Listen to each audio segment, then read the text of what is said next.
एक बड़े मुकाम पर आना चाहता था, पैसे कमाना चाहता था, एक बड़े पद पर आना चाहता था, लेकिन उसने परमेश्वर को दरकिनार किया, परमेश्वर को उसने ठुकरा दिया, वचनों को ठुकरा दिया।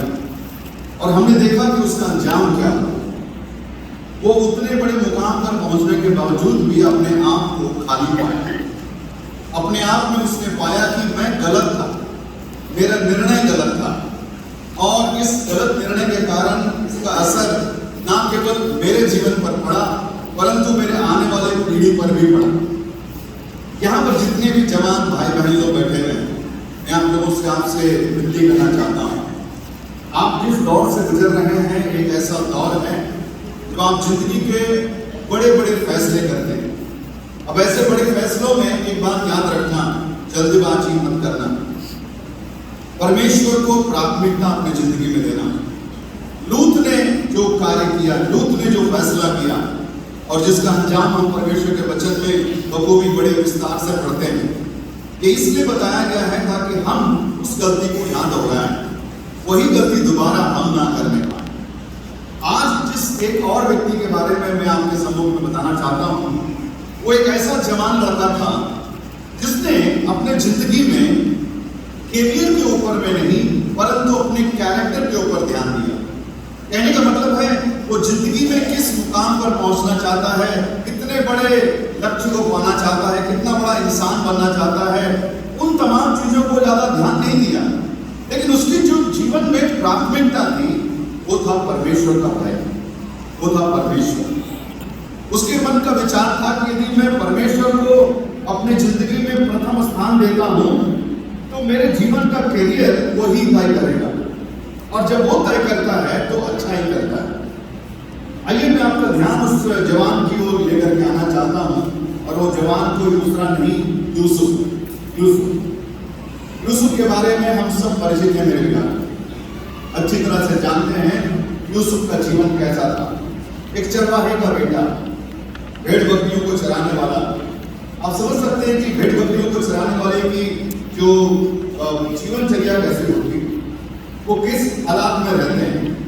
ये बंदा ऐसा ही था, एक जवान लड़का, घर का छोटा बेटा, ऐसा भी नहीं कि बड़ा बेटा, छोटा बेटा, और वो चरवाहे का काम करता था। लेकिन परमेश्वर ने उसको उस हालात से उठाकर सिंहासन पर खड़ा कर दिया। उस मिस्र देश का, उस जमाने में मिस्र देश उतना ही पावरफुल कंट्री था जितना आज अमेरिका, चाइना, रशिया के बड़े बड़े देश हैं। अब उस देश की कमान उसके हाथ में पहुंच गई। ये छोटी बात नहीं है। एक चरवाहे के लड़के को परमेश्वर ने उस मुकाम पर पहुंचा दिया, मिस्र देश का प्रधानमंत्री बना दिया। लेकिन ये हुआ कैसे? बड़ी ताज्जुब की बात है। परमेश्वर करता है मेरे प्यारे, लेकिन परमेश्वर किसी भी एरो गैरो की जिंदगी में इतना बड़ा कारनामा नहीं करता। अगर हम चाहते हैं कि हमारी जिंदगी में ऐसा ही कुछ अद्भुत काम परमेश्वर का होने पाए, तो इसके लिए हमारे जीवन को भी वैसा बनाना जरूरी है। परमेश्वर ने यूसुफ के जिंदगी को दूरी से उठाकर बड़े सिंहासन पर बैठा दिया।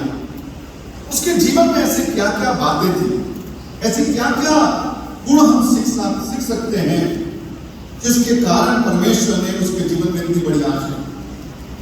आइए एक एक करके हम इन बातों को ध्यान देने की कोशिश करेंगे। हालांकि हम अच्छी तरह से जानते हैं, लेकिन इसके बावजूद भी हम प्रार्थना करें कि प्रभु हमसे बातें करें। मैं आपका ध्यान सबसे पहले उत्पत्ति की पुस्तक उसका 37 अध्याय 37, उत्पत्ति उसका 37 अध्याय और उसका 2 पद मैं चाहता हूँ भाई कोई पढ़ दे। 37 का 2, 37 वर्स 2। जब यूसुफ 17 ਵਰਿਆਂ ਦਾ ਸੀ, ਉਹ ਆਪਣੇ ਭਰਾਵਾਂ ਦੇ ਨਾਲ ਇੱਜੜ ਚਾਰਦਾ ਸੀ ਅਤੇ ਜਵਾਨ ਬਿਲਹਾ ਅਤੇ ਜਿਲਪਾ ਆਪਣੇ ਪਿਤਾ ਦੀਆਂ ਤੀਵੀਆਂ ਦੇ ਪੁੱਤਰਾਂ ਨਾਲ ਹੁੰਦਾ ਸੀ। ਪਰ यूसुफ ਉਹਨਾਂ ਦੀਆਂ ਬੁਰੀਆਂ ਗੱਲਾਂ ਦੇ ਪਿਤਾ ਕੋਲ ਲੈ ਆਉਂਦਾ ਸੀ। परमेश्वर से बड़े वचन पर अपनी आशीष दे। यदि आप लिख रहे हैं तो आप लिखना भी उन बातों को, पॉइंट्स को जो मैं बताना चाहता हूँ। सबसे पहली बात जो यूसुफ के जिंदगी में सीखने को मिलता है इस पद के आधार पर, वो है परमेश्वर के संग यूसुफ की घनिष्ठता, परमेश्वर के संग यूसुफ की घनिष्ठता, Joseph's intimate fellowship with the lord. ये कैसे हम जान पाते हैं? देखिए यहां पर ऐसा लिखा गया है कि यूसुफ अपने भाइयों के साथ में चरवाही का काम करता था, चरवाही का काम करता था, भेड़ बकरियों को चराता था। लेकिन हम पढ़ते हैं कि उसके बड़े भाई लोग कुछ गलत काम भी करते थे, उटपटांग जीवन को जीते थे। पता नहीं किस तरह के काम करते थे, ये तो डिस्क्राइब किया हुआ, एक्सप्लेन नहीं किया गया है। लेकिन जो भी कुछ हो, वो कुछ ऐसा जीवन को बिता रहे थे जो सही नहीं था। यूसुफ उनमें से छोटा था, लेकिन उसने अपने जीवन में तय किया कि मैं अपने बड़े भाइयों के समान नहीं बनूंगा। मैं परमेश्वर के साथ में मेरा रिश्ता मजबूती से बना रहना है, तो मेरा जीवन बिल्कुल अलगाव का जीवन होना बहुत जरूरी है। एक पवित्रता का जीवन होना जरूरी है, एक घनिष्ठता का होना बहुत जरूरी है। इसके कारण उसने अपने जीवन को अपने भाइयों के जैसे चाल चलन नहीं करते हुए अपने आप को परमेश्वर में बनाया रखा। देखिए बाइबल में कहीं ऐसा नहीं लिखा गया है कि वो कहीं पर बैठ करके प्रार्थना कर रहा है या दुआ कर रहा है या प्रभु के साथ समय को बिता रहा है। लेकिन उसके जीवन के इस प्रक्रिया के द्वारा, इस प्रतिक्रिया के द्वारा हम समझ पाते हैं कि वो बाकी लोगों के जैसा बनना नहीं चाहता, अपने भाइयों के जैसा बनना नहीं चाहता, उनके जैसे बुरे चाल चलन को नहीं अपनाना चाहता, लेकिन वो अपने आप को परमेश्वर में बनाए रखना चाहता।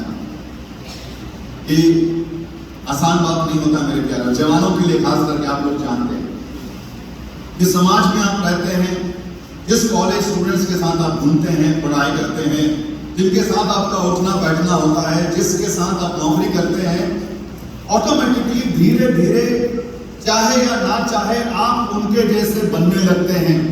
उनकी आदतें, उनका चाल चलन, उनका पोशाक, उनका आदतें, सब कुछ आप में ढलने लगता है और धीरे धीरे आप उनके जैसे बनने लगते हैं। ये होता ही है आमतौर पर।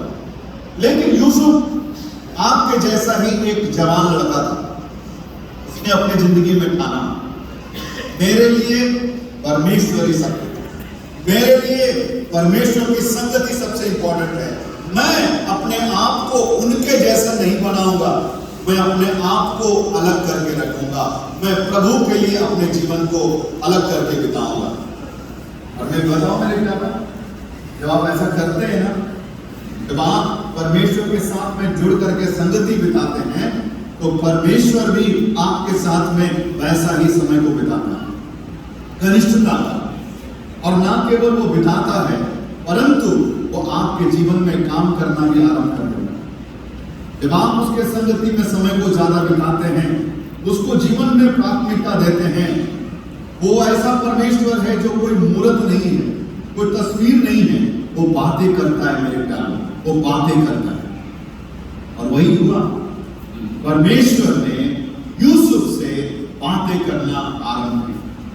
जब यूसुफ परमेश्वर के साथ समय को बिताने लगा, यूसुफ को परमेश्वर उसके भविष्य की बातें बताने लगा। यही तो हमारा टॉपिक है कि हमारा आने वाला करियर क्या होगा, हमारा आने वाला भविष्य क्या होगा। हम सबको इसके विषय में चिंता है, हम सब इसके विषय में सोच करके घबराते हैं कि मेरा भविष्य क्या होगा, मैं क्या करूंगा, कैसे करूंगा, मेरी पढ़ाई के विषय में, मेरी नौकरी के विषय में, मेरी शादी के विषय में, मेरे व्यवसाय के विषय में, मैं कहाँ जाकर रहूंगा, क्या करूंगा, वगैरह वगैरह, बहुत सारी बातें हम घबराते हैं। लेकिन पता है यूसुफ से भी चिंता थी, उसे भी फिक्र थी, लेकिन वो घबराया नहीं। उसे मालूम था कि ये कहां से मुझे प्राप्त हो सकता है। उसने परमेश्वर के साथ अपने आप को अलग करके समय को बिताया और परमेश्वर ने उससे बातें की। वही बात हम दूसरे पॉइंट में देखते हैं। अब जरा से आ जाएंगे उसी का 37 अध्याय और उसका 5 पद को कृपया करके पढ़ दीजिएगा। 5 पद को, यूसुफ ने एक सुपना वेख्या कि अपने भरावां नूं दस्या तां ओह उहदे नाल होर बैर रखण लगे। उसका 11 पद को भी जरा पढ़ दीजिएगा। तां ओहदे भरावां नूं खुंस आई पई, पर ओहदे पिता ने इस गल नूं चेते रखिया। मेरे प्यारों, यहाँ पर हम पढ़ते हैं परमेश्वर यूसुफ से बातें कर रहा है और मैंने इसको पॉइंट ऐसा दिया हुआ है, दूसरा पॉइंट, आने वाले अपने कल के विषय में यूसुफ की स्पष्टता। आने वाले अपने कल के विषय में यूसुफ की स्पष्टता, Joseph's clarity about his future. ये बहुत इंपॉर्टेंट है मेरी प्यारों जिंदगी में। अगर आपके जीवन में क्लैरिटी नहीं है, आप क्या बनने जा रहे हो, परमेश्वर आपके जीवन में क्या चाहता है, आप बड़े कंफ्यूज जीवन को बिताओगे, आप बड़े कंफ्यूज जीवन को बिताओगे। यूसुफ एक ऐसा इंसान था जिसने परमेश्वर को अपने जीवन में प्राथमिकता दिया। उसके लिए पवित्र जीवन, परमेश्वर के लिए अलगाव का जीवन, अपने मित्रों के समान, अपने दोस्तों के समान, बाकी लोगों के समान बेकार में अपना समय और पाप में अपना समय को बिताने के बजाय उसने परमेश्वर को प्राथमिकता दिया और परमेश्वर ने उसके सम्मुख में दर्शन दिया। ऐसा लिखा है, दर्शन दिया मतलब बाइबल में हम पढ़ते हैं मेरे प्यारों, जिसके जीवन में दर्शन नहीं है, दर्शन के बिना इंसान निरंकुश हो जाता है, इंसान निरंकुश। परमेश्वर ने यूसुफ के जीवन में दर्शन दिया कि उसके जीवन में वो क्या करने वाला है, उसका फ्यूचर क्या होने वाला है। मैं हमेशा इस बात को सोचता हूं, आज जवानों के जीवन में जो सबसे बड़ी दुविधा है ना, वो है आने वाले भविष्य के अनक्लैरिटी के लिए। मतलब उसके जीवन में कोई जानकारी नहीं है। आप किसी को पूछ लीजिएगा, भाई आप आगे बढ़ के क्या करोगे, पता नहीं क्या करूंगा, मैं पढ़ाई तो कर रहा हूँ, आगे क्या पढ़ाई करोगे? मेरा दोस्त ने बोला ये पढ़ाई करने के लिए, उसने बोला ऐसा पढ़ाई करने के लिए, नौकरी क्या करोगे? मैं सोच रहा था ऐसा करूंगा। लेकिन आप अगर सचमुच में अगर आप देखोगे, अधिकांश जवानों की जिंदगी में कोई क्लैरिटी आप नहीं पाओगे। कर तो रहे हैं, पढ़ाई तो कर रहे हैं, नौकरी भी करने के लिए आगे बढ़ रहे हैं, लेकिन उसकी जिंदगी में एक प्रकार की दुविधा, एक प्रकार की क्लैरिटी की कमी है। मैंने एक भाई से मैंने पूछा, छोटा सा लड़का था, प्रभु के दास का एक बेटा था, तो उसने मैंने उसको पूछा कि बेटा बड़ा होकर के क्या बनोगे? मैं बाइबल स्कूल में पढ़ा रहा था, तो एक एक करके पूछने लगा, तो उसके जवाब को सुन करके मुझे बड़ा ताज्जुब लगा। वो बोलता है मैं सांप पकड़ने वाला बनना चाहता हूँ, बड़ा होकर के मैं सांप पकड़ूंगा। मैंने बोला ये कहाँ से सीखा भाई, बड़ा अजीबोगरीब लगा, सांप पकड़ने वाला। वो कहता है कि मैंने डिस्कवरी चैनल में देखा था कि सांप कैसे पकड़ते हैं, क्या बात है, मैं वैसे ही बनना चाहता हूँ। आप समझ पा रहे हैं? जवानों को पता नहीं चलता है कि मुझे क्या बनना है। मेरी बहन जब छोटी थी, जब मैं उसको पूछता था कि क्या बनेगी तुम बड़े होकर के, वो हमेशा बोलती थी वो जो रस्सी में लटक करके डांस करते हैं ना, हिलते रहते हैं, तो मेरी बहन बोलती थी मैं बड़े होकर के ऐसा बनूंगी। हंसी भी लगता था, लेकिन अब उसको उतना पता है बस।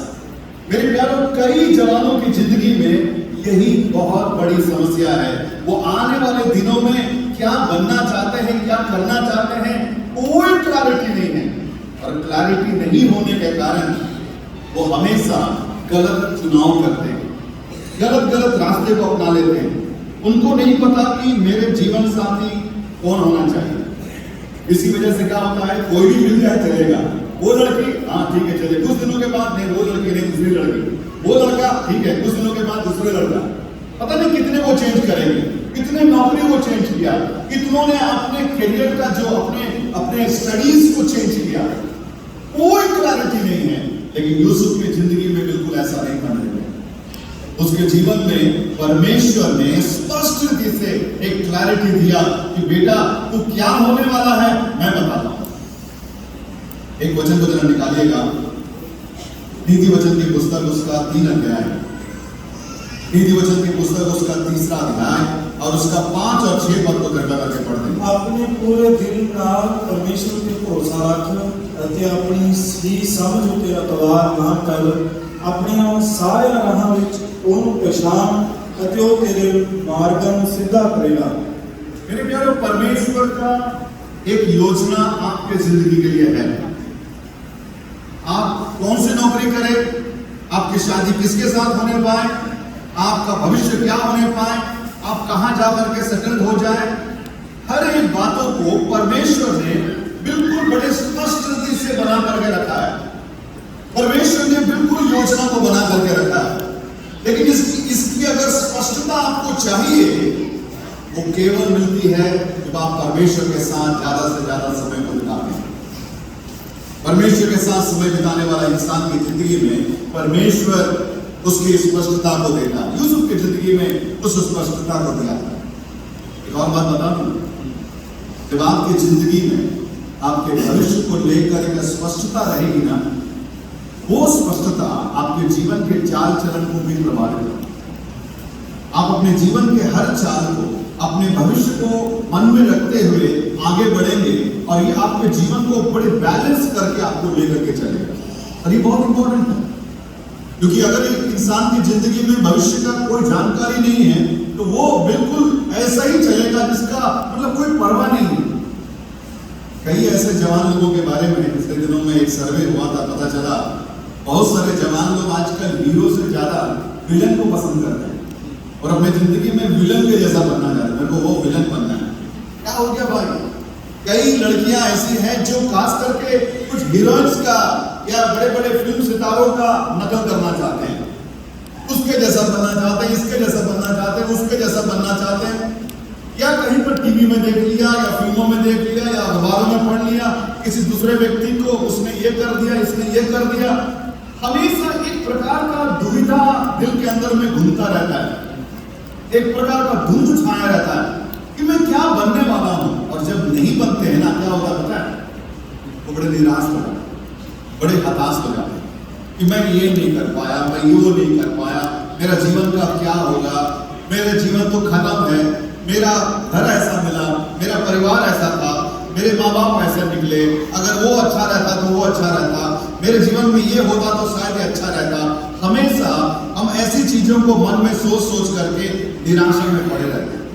लेकिन एक बात बता दो मेरे प्यारों, परमेश्वर का आपके जीवन के लिए एक खास प्रणाली। एक राजा था, उसने एक अच्छा बगीचा अपने बागवान बनाए, एक अच्छे बगीचे को डाला था। एक दिन जब वो बगीचे में गया, उसने देखा कि सारे पेड़ जो है मुरझा गए। उसने देखा बरगद का पेड़ है, मुरझाया हुआ है। बरगद के पेड़ के पास पहुंचा और उसने बोला, बरगद का पेड़ क्यों तो मुरझाया हुआ है? बरगद के पेड़ ने बोला, अरे राजा जी क्या करूं, मैं इतना विशाल हूँ, बहुत कुछ इतना बड़ा दिखता हूँ, लेकिन मैं अपने जिंदगी में वो नारियल के पेड़ के समान मीठे मीठे नारियल के जूस और नारियल नहीं दे पाता।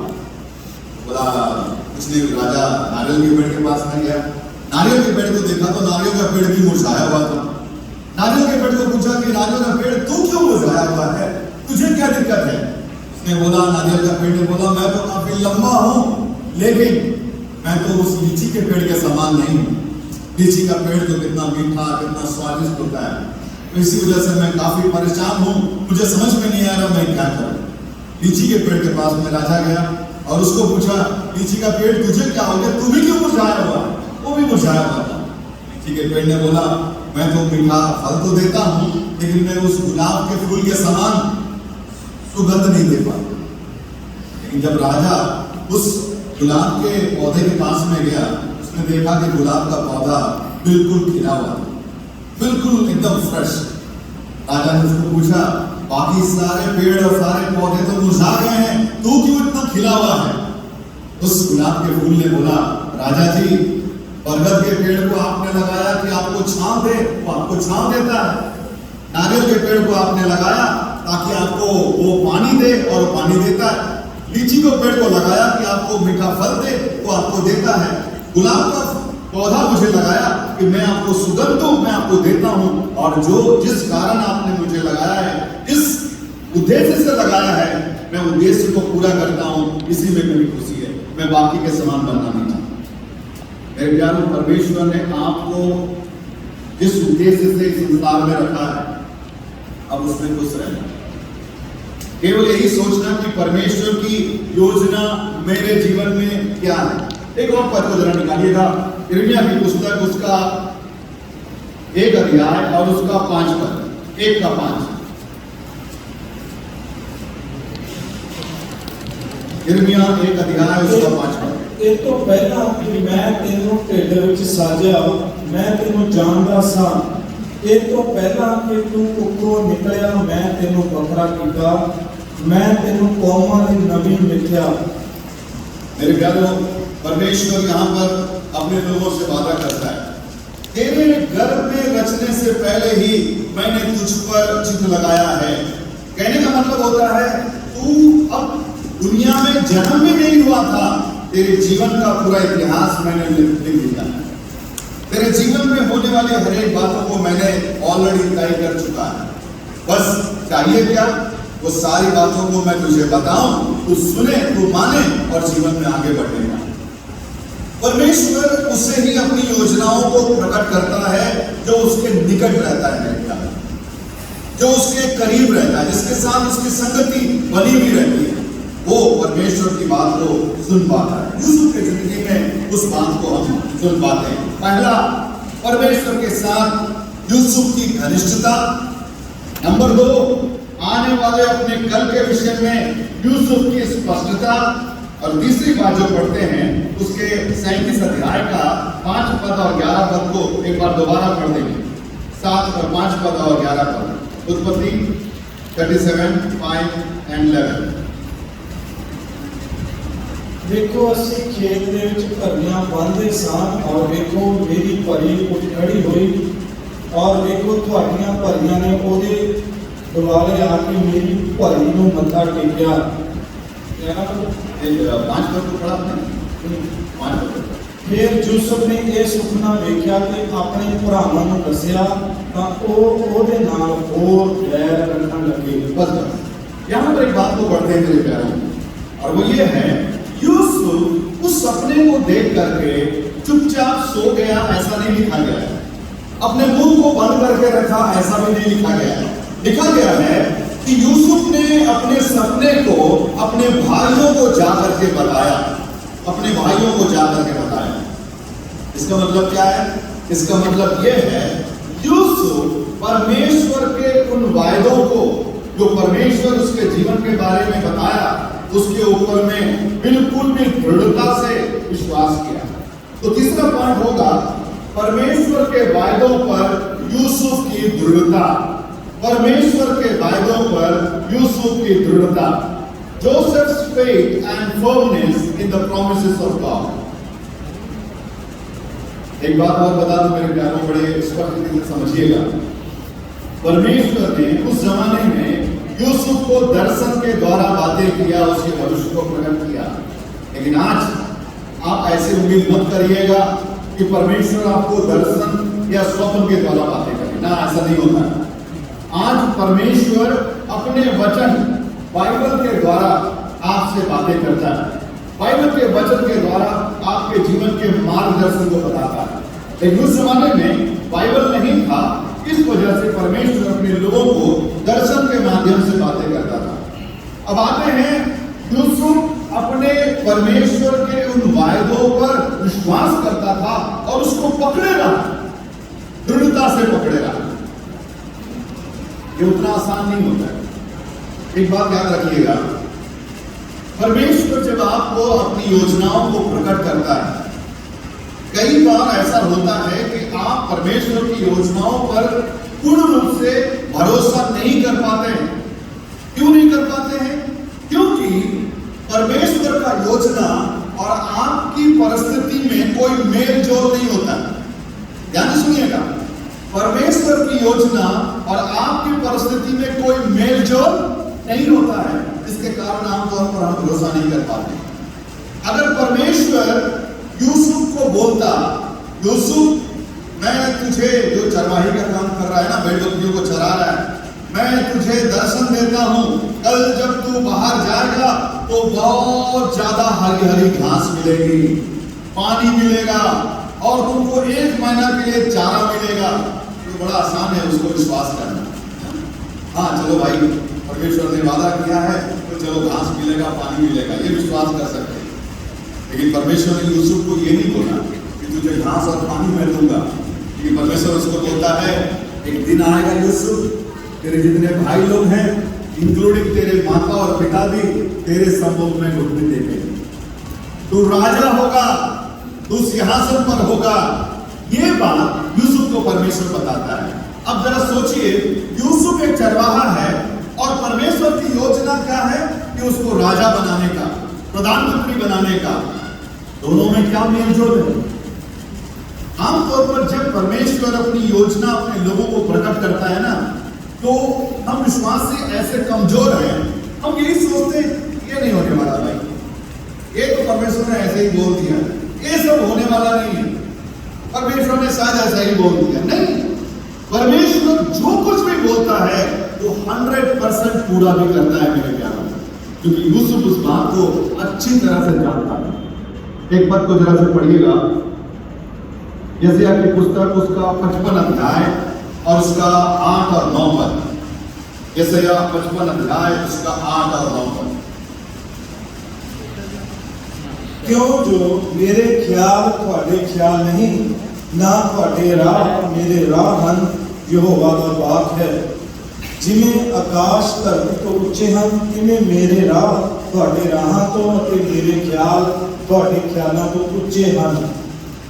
मेरे प्यारों, यहाँ परमेश्वर कहता है कि तेरी योजनाएं और मेरी योजनाओं में काफी फर्क है। बात तो सही है।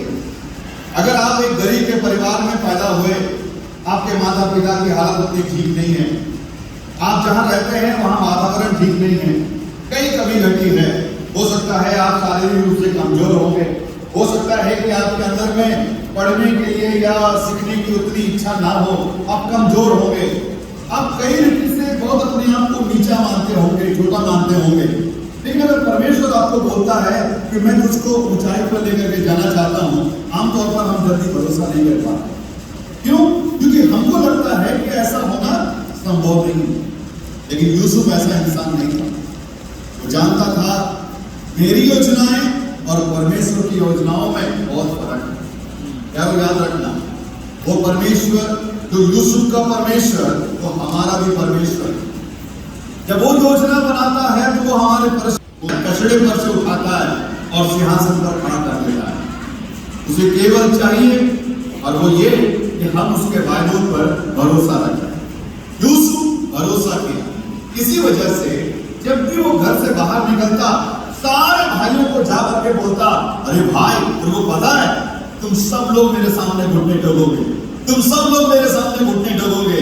आज तो मैं छोटा हूं, मुझे धमकाते हो, पीटते हो, मारते हो, ये करते हो, वो करते हो, लेकिन अपना भी टाइम आने वाला है, मेरा भी टाइम आने वाला है, मैं ऊंचाई पर पहुंचूंगा, तुम सब लोग झुकने वाले हो। ये यूसुफ का ईमान, यूसुफ का दृढ़ निश्चय था। मेरे प्यारों, अगर परमेश्वर आपसे पूछता है, परमेश्वर जब आपसे बातें करता है, परमेश्वर की बातों पर कितना ईमान रखते हैं, आप कितना दृढ़ निश्चय रखते हैं। हाँ प्रभु जी, मेरी परिस्थिति के आधार पर नहीं, परंतु मैं तेरे सामर्थ्य पर विश्वास करता हूँ, तू मुझे उठाएगा, तू मुझे लेकर के चलेगा, मैं विश्वास करता हूँ। यूसुफ की जिंदगी में ये एक बहुत बड़ा दृढ़ एक निश्चयता था कि परमेश्वर अपने वायदों को पूरा करेगा। 3 बातें हम लोगों ने देखा। नंबर 1, परमेश्वर के संग यूसुफ की घनिष्ठता। नंबर 2, आने वाले अपने कल के विषय में यूसुफ की स्पष्टता। नंबर 3, परमेश्वर के वायदों पर यूसुफ की दृढ़ता। और नंबर 4 जरा से देखेंगे मेरे प्यारों, और वो भी हमारी जिंदगी के लिए सबसे इंपॉर्टेंट है, और वो एक पद में नहीं है जिसके बारे में मैं बता पाऊं, लेकिन आप सब जानते हैं यूसुफ के जिंदगी में बहुत सारे परीक्षाएं आए, बहुत सारे संघर्ष आए, बहुत सारे चुनौतियां आई, और उन तमाम चुनौतियों में यूसुफ एक विजेता के रूप में। तो चौथा पॉइंट मैंने ऐसा लिखा है, परमेश्वर के सामर्थ्य से यूसुफ एक विजेता। परमेश्वर के सामर्थ्य से यूसुफ एक विजेता। मेरे प्यारों, एक इंसान की जिंदगी में, एक विश्वासी की जिंदगी में परमेश्वर अपनी योजनाओं को प्रकट करता है, उसको लिए चलता है, वो विश्वासी उस पर भरोसा भी करता है। लेकिन एक बात आप लिख लेना, नो क्राउन विदाउट क्रॉस। क्रूस के बिना आपके जीवन में मुकुट नहीं मिलने वाला। संघर्ष के बिना, चुनौतियों के बिना आप कभी अपने जिंदगी में उस मुकाम पर नहीं पहुंचने वाले।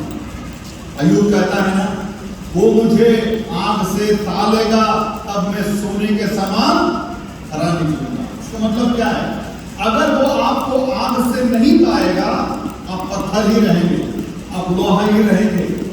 जब आपके जीवन में परमेश्वर उस आग के अनुभव से लेकर के गुजरता है, आपके जीवन में वो निखार आता है, आपके जीवन में वो चमक आता है। यूसुफ के जिंदगी में भी ऐसी बातें हैं। यूसुफ जवान लड़का अपने भाइयों के समान नहीं बनना चाहता, परमेश्वर पर भरोसा रह करके बने घनिष्ठता का उसने जीवन को जिया। परमेश्वर ने उसको क्लैरिटी से बता दिया कि बेटा मैं तेरे जिंदगी में क्या करने वाला हूं। पूरी रीति से वो जानता था, बिना कोई दिक्कत का, बिना कोई कंफ्यूजन का वो अपने जीवन को उस लक्ष्य की ओर देख करके आगे की ओर बढ़ रहा था। तीसरी बात जो हम लोगों ने देखा था कि वो पूर्ण रूप से भरोसा करता है कि प्रभु उसके जीवन में जो बोला है वो पूरा करेगा।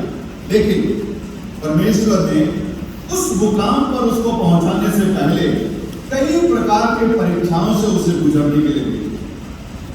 कि भाई लोगों ने उसको नफरत की, उसके भाई लोगों ने उसको मारा, पीटा, उसको जान से मारने के लिए उसको एक गड्ढे में डाल दिया। लगभग उन्होंने तय कर लिया था कि उनको मार देंगे, खत्म कर देंगे।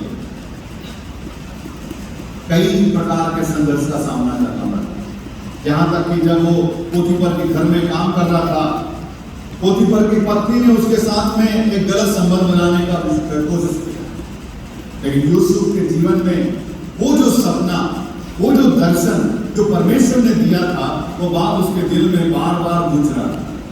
मेरे जीवन में परमेश्वर ने एक गोल दिया, एक लक्ष्य दिया है और मैं उस लक्ष्य को देख करके जीवन में आगे की ओर कदम को बढ़ा रहा हूं। चाहे कोई भी संघर्ष आ जाए, चाहे कोई भी चुनौती क्यों ना आ जाए, मैं अपने जिंदगी में झुकूंगा नहीं। मैं अपने जिंदगी में कभी अपने आप को समर्पित नहीं करूंगा।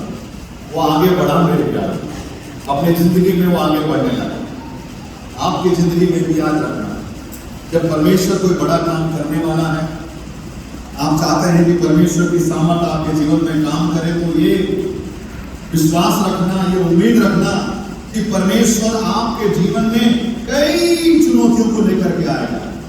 आपके अपने लोग आपके बैरी बन जाएंगे, आपका विरोध करेंगे। परमेश्वर के लोग ही आपके साथ में खिलवाड़ करेंगे, गेम खेलेंगे। कई प्रकार के ऐसे चुनौतियों का सामना करना पड़ेगा। कई जवान लड़के आपके जिंदगी में आएंगे, कई जवान लड़कियां आपके जिंदगी में आएंगी, आपको उस लक्ष्य से भटकाने के लिए, उस लक्ष्य से आपको पीछे करने के लिए।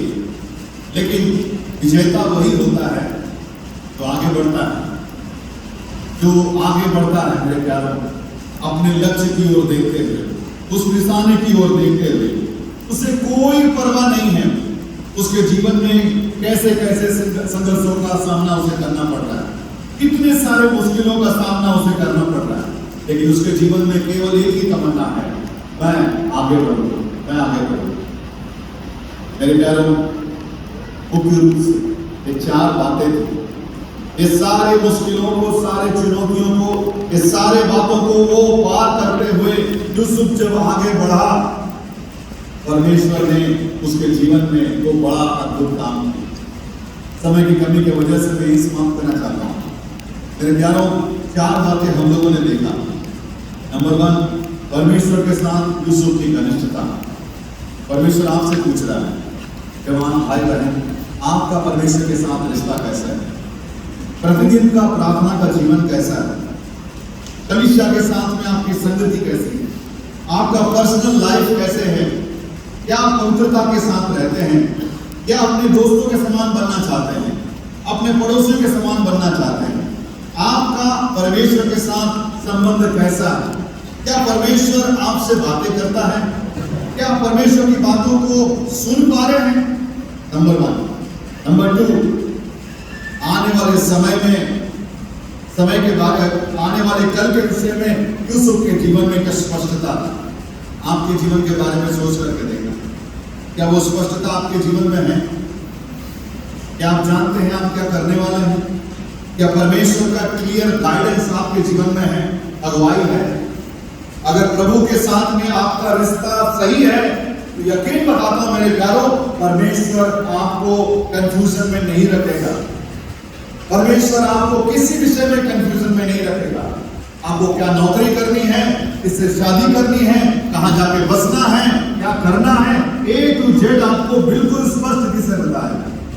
तीसरी बात जो है, परमेश्वर के वायदों पर यूसुफ की दृढ़ता, उस यकीन को आप अपने जीवन में गांठ बांध लेना। दुनिया वाले क्या सोचते हैं, दुनिया वाले आपका मजाक उड़ाएंगे, लेकिन आपके जीवन में एक दृढ़ता रहना जरूरी है। मैं प्रभु के उन बातों पर मैं भरोसा करता हूं, मैं दृढ़ रहता हूं। और तीसरी बात है, परमेश्वर के सामर्थ्य से यूसुफ एक विजेता। एक ऐसा क्षेत्र है ना मेरे प्यारों, बाकी तीनों क्षेत्रों में आप पार हो जाएंगे, लेकिन एक चौथा पॉइंट है विजेता का जीवन। ये आमतौर पर हर एक से नहीं हो पाता है। कितने लोग हैं जो बीच में चलकर गिर जाते हैं, बीच में ही रुक जाते हैं, उस लक्ष्य तक नहीं पहुंच पाते हैं। लेकिन यूसुफ ने अपनी जिंदगी में ठान लिया था, यदि मैं चाहता हूं कि परमेश्वर मेरे जीवन में काम करे, अपने सारे वायदों को पूरा करे, मैं उस लक्ष्य को हासिल करने पाऊं, तो मेरे लिए इंपॉर्टेंट है कि मैं विजेता का जीवन करूं, विजेता का जीवन।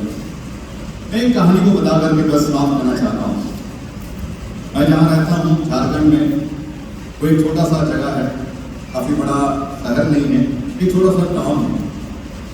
आजकल तो ई रिक्शा चालू हो गया हमारे क्षेत्र में, लेकिन एक जमाना था जब साइकिल रिक्शा, मात्र साइकिल रिक्शा चलता था।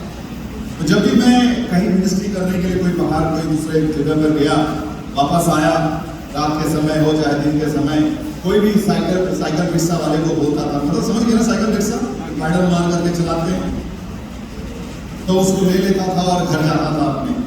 तो ऐसा ही एक बार मुझे याद है, रात के समय में मैं करीब 1 बजे के आसपास ट्रेन से उतरा और मैंने देखा कि पूरा स्टेशन खाली, मतलब आगे में जो रिक्शा वाले का स्टैंड में कोई रिक्शा वाला नहीं था, लेकिन एक रिक्शा वाला अकेला वो अपने रिक्शे में सोया हुआ था, लेटा हुआ। मैं नजदीक गया और उसको बोला, ऐसा क्या आप चलोगे? हाँ साहब जरूर जाएंगे, जरूर जाएंगे। गमछा निकाला, अपने कमर में बांधा और बैठ गया। कहाँ जाना है साहब? मैंने बता दिया। अब वो रिक्शा को चलाते हुए जा रहा था। रिमझिम बारिश हो रही थी, रात 1-1:30 बज रहा था और वो रिक्शा वाला चलाता हुआ लेकर के जा रहा था। मुझे उस रिक्शा वाले के मेहनत को देख करके बड़ा तरस आया, तो मैं बातचीत से उससे पूछने लगा, और क्या करते हो, कितने बच्चे हैं आपके, बच्चे हैं कि नहीं है? हाँ साहब है ना, 2 बच्चे हैं ना, 2 बच्चे हैं। अच्छा बच्चे लोग क्या करते हैं? हाँ बच्चे लोग पढ़ाई करते हैं ना साहब। तो मैंने पूछा कि आप कमा कितना लेते हो? हम कमा लेते हैं साहब, दिन भर में काम करते हैं 300, 200, 400 ऐसा होता है साहब, 19-20 हो जाता है। बच्चे लोगों का पढ़ाई करा, बच्चे लोगों को पढ़ाई में मैंने कभी नहीं किया साहब। मैं पढ़ाई के लिए मैंने पूरा मेहनत किया साहब, मैंने कर्जा लिया साहब, मैंने 10,000 रुपया का कर्जा लेकर के इंटरेस्ट उसका जो ब्याज चुकाते हुए मैं अपने दोनों बच्चों को एक अच्छे स्कूल में मैंने दाखिला दिया साहब। मैंने बोला अपने बच्चों को क्या बनाना चाहते हो, क्या बनाना चाहते हो अपने बच्चों को? जो बोला ना मेरे दिल को, मैं बोला मैं अपने बच्चों को अपने समान नहीं बनाना साहब, मैं अपने बच्चों को अपने समान बनाना, और इसी वजह से मैं मेहनत, मैं कमाता हूं, मैं रात भर रुक करके जब सब सो जाते हैं मैं मेहनत करता हूं, मैं कमाता हूं, मैं रात और दिन खून पसीना एक कर रहा हूं, केवल इसलिए कि मैं अपने बच्चों को एक बड़े मुकाम पर देखने पाऊं। मेरे प्यारों, एक इंसान को जिंदगी में बढ़ने के लिए ना, एक बड़े मुकाम पर पहुंचने के लिए एक बलिदान की जरूरत है, एक बलिदान की जरूरत है। यूसुफ एक ऐसा ही इंसान जो बलिदान देने के लिए तैयार था। प्रभु ने मुझे बताया मुझे क्या बनना है, प्रभु ने मुझे स्पष्ट रूप से समझा दिया। अब उस जगह को पहुंचना ये मेरे ऊपर छोड़ दिया है। चुनौती चाहे जो भी हो जाए, समस्याएं चाहे जो भी हो जाए, कठिनाई चाहे जो भी हो जाए, लेकिन मैं झुकूंगा नहीं, मैं झुकूंगा। मेरे प्यारों, आपकी जिंदगी में परमेश्वर आपके जीवन में बहुत आगे आपको बढ़ाना चाहता है, लेकिन कई बार परमेश्वर कुछ भी असहाय हो जाता है।